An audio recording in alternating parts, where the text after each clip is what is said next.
So for this interview here, I'm going to kind of start with going kind of way back, actually, going back to your high school days here, because I read something real interesting that it said you played receiver up until your junior year of high school. Is that correct? Yeah, so I bounced kind of back and forth. I played a little bit of quarterback for the freshman team and the sophomore team, but going into that year as a junior, I played the whole year as a wide receiver and a little bit of defense as well. Awesome. So, going into your senior year of high school, you made that transition to quarterback, and you had a great senior season, but kind of unfortunately, it was kind of past a lot of the, kind of like, not I wouldn't say like the deadline, but when colleges are really kind of recruiting people. So first off, though, talk about that transition from wide receiver to quarterback, and also, kind of missing out on that college recruitment process as a result, though. Yeah, I think the missing out on the whole process was, I guess, the biggest bummer because I didn't have any film to share with schools. Everyone kind of said the same thing. Hey, we really liked you, but we haven't seen anything from you. That part was tough. But the transition, I was the backup quarterback, so I took a lot of reps and things like that. And Coach Lyman did a really good job of coaching both me and Clark the same way and getting us the amount of reps. And we had a little wildcat package where I'd come in and throw the ball or do things like that. So the transition was pretty easy for me, but I did learn a lot from it. As switching to the other side as the receiver. I think you realize the difficulties that those guys face out there with the different coverages and trying to understand all these different nuances to the game, playing against some of the most athletic guys on the field. So I think I appreciated the game and learned a lot from that process as well. Yeah, for sure. And then, we did just talk about how you kind of missed out on that college recruitment process. You ended up going the JUCO route, which, a lot of people talk about the grind of JUCO and how difficult it is and stuff. And I think, again, you can correct me if I'm wrong here, but I think I read that you didn't even play a snap in JUCO before you jumped up to Northern Arizona. But, I believe you were only there for a couple months and such at JUCO level. But just how was your overall JUCO experience? I think, again, for me, it was a big learning experience, but also it helped my body develop. I was definitely a late bloomer, so out of high school, I was probably 6'2", 175 pounds at most, and so I was a skinny little white guy. I still am, but having that year to kind of develop really helped me. So then I got out of that JUCO, going into that spring season, I was 195 pounds. I actually looked like a college football player, and it really helped my development there. Just learning from a different system. Coach Moon was a great guy. He kept me involved with the offense the entire time. I got to spend time in the booth and learn in that aspect and see the field from a different point of view. Which I think overall has helped me become a better quarterback. Awesome. And then you get on campus for Northern Arizona, and you have that that legendary freshman year. I mean, I think it's one of the best FCS freshman seasons I've ever seen for sure. You had 40 total touchdowns, put up a lot of yards, put up a lot of great stats that year. What do you think was kind of the key though to right when you step on, you're still a freshman. It's your first taste of college ball, and you were able to have so much success. Why do you think you're able to have so much success right out the gate?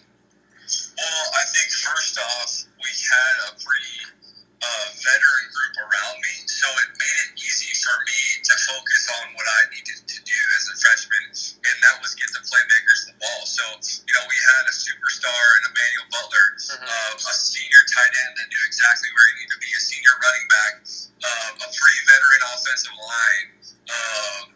Across the board, we had senior slot receiver, another senior wideout. So we were very deep, and we also had a lot of veterans that made my job a ton easier. Instead of having to try to line everyone up as a freshman and do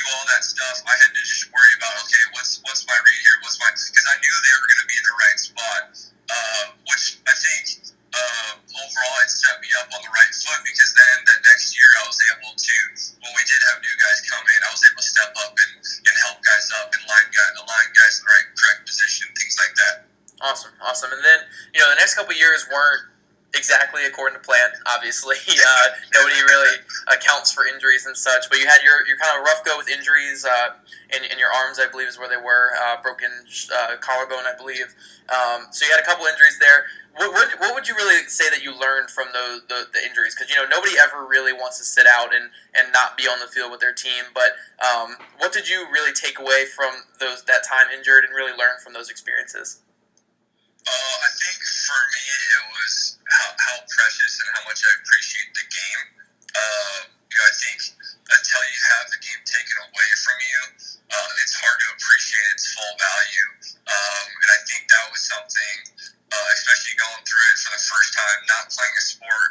I played a bunch of sports my whole life, so I never really had an off season. So sitting there and not really being able to do anything with a broken collarbone because you're not really able to lift, you're not able to do this or that. All you can do is rehab every once in a while. So that was the biggest bummer to me. Was like it almost felt like I wasn't a part of the team.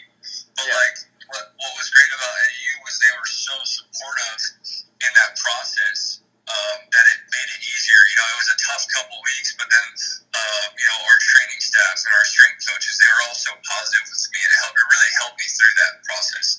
Awesome. And then, now looking back, you're getting ready for this NFL journey here as, a record-breaking quarterback at NAU, and you had a really great career there overall coming from where you did. It's just remarkable. So, just looking back, though, how would you really summarize and kind of look back on your overall career at NAU?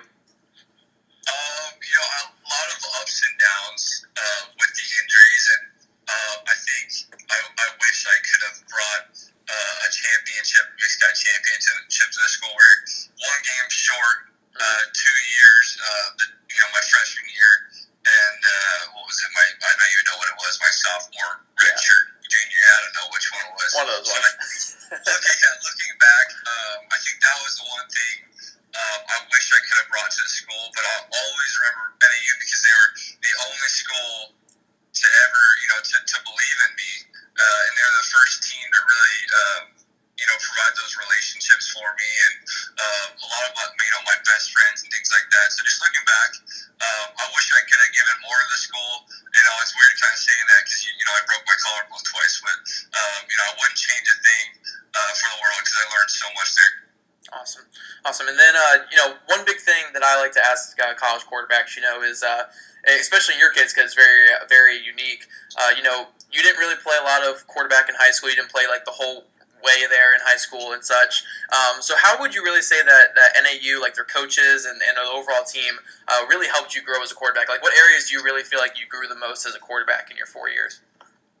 I think just maturing over time and how to approach the game. Because I think when you're younger, when you're in high school, even going into my freshman year, I was very talented and didn't really have a systematic approach to approach a football game. And I think that was the biggest thing is setting goals, like how to prepare for a football game, what to watch first, how to pick up on tendencies, and like the minor details that you don't really realize in high school. And you might your high school coach might talk to you about it, but you don't really fully understand the importance of things like that. So I think just the slight nuances of the game were one.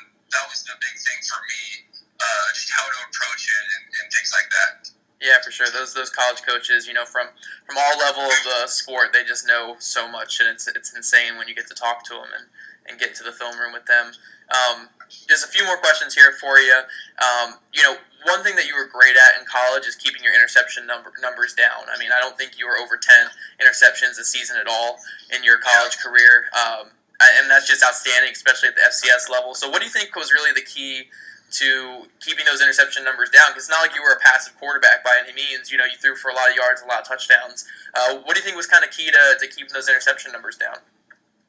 I think overall, I had a few different coordinators, but my very first coordinator, Coach Plow, he kind of installed this kind of like the shot clock, and getting rid of the ball on time and things like that, and it really helped me throughout my whole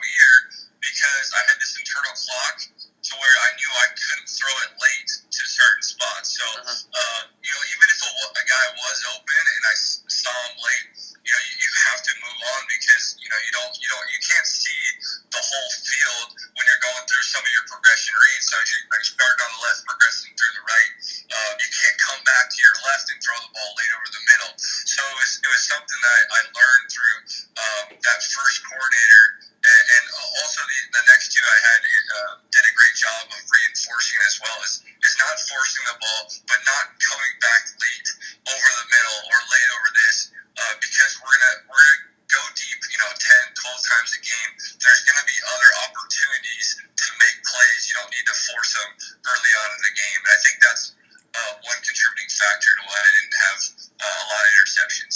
Awesome. And another big thing I saw in your game, especially when I was watching film, is mobility. Not just mobility, getting out of the pocket and running, for first downs and such, but also mobility just kind of in the pocket, moving around. With today's NFL game, guys like Russell Wilson, Pat Mahomes, and such, those guys really rely on their legs, and that's why they're as great as what they are. So, do you think that kind of athleticism and ability to kind of move around the pocket and get out of the pocket and make plays is a big part of your game that you can bring to the NFL?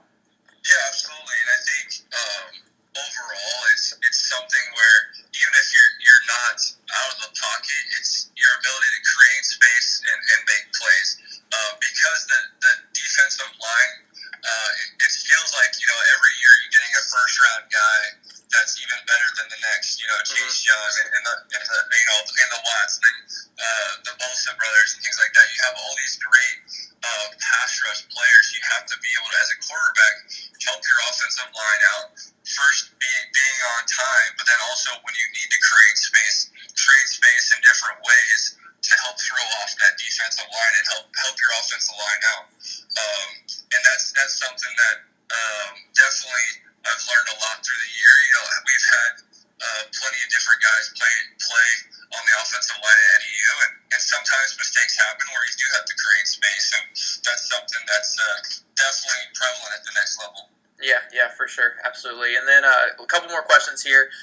When you watch the NFL and you kind of watch NFL guys and kind of see what they're doing on Sundays, are there specific guys that you're kind of watching and trying to take little things from when you kind of watch film? Yeah, absolutely. At NEU during the off season, we would try to watch a lot of NFL guys and pick up little things on their game. Tom Brady's one that anyone can watch and learn so much from. But we watched a lot of the Chiefs back when Alex Smith was there. Some of the route combinations and things like that, we would try to apply that to our offense.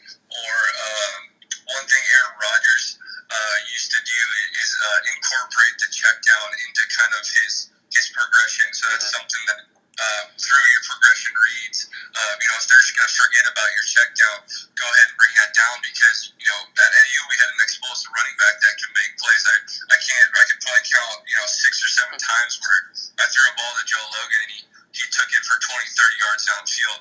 So incorporating things like that, but all the quarterbacks do something special, and you got to learn from those guys, because they're starting in the NFL for a reason.